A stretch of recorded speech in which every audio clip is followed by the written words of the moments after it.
حرم میں بچوں کے گم ہونے کا بہت زیادہ خدشہ ہوتا ہے اور لوگ بہت پریشان ہوتے ہیں، بچے گم ہو جاتے ہیں، حالانکہ پتہ نہیں ہے کہ سعودی حکومت کی جانب سے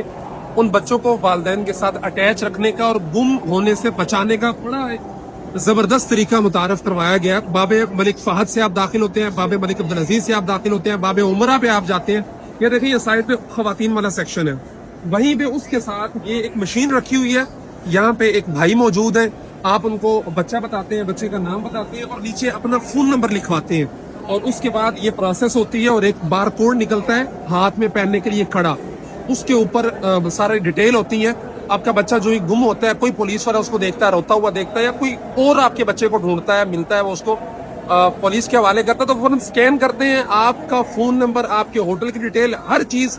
ان کے پاس آ جاتی ہے اور وہ آپ سے رابطہ کر کے آپ کا بچہ آپ تک پہنچا دیتے ہیں۔ اگر آپ بچوں کے ساتھ آ رہے ہیں، فیملی کے ساتھ آ رہے ہیں، تو اس سہولت سے لازمی فائدہ اٹھانا چاہیے، اور یہ بالکل فری ہے۔ اور اس طرح کی بہت ساری چیزیں حرم کے اندر موجود ہیں جن کے بارے میں لوگوں کو پتہ نہیں ہے، اور لوگ لا علمی کی وجہ سے ان چیزوں کے استعمال سے محروم رہتے ہوئے اپنا بہت سارا نقصان کر لیتے ہیں۔ تو انشاءاللہ اس طرح کی چیزیں آپ کو آگے بھی بتاتے رہیں گے۔ بہت شکریہ۔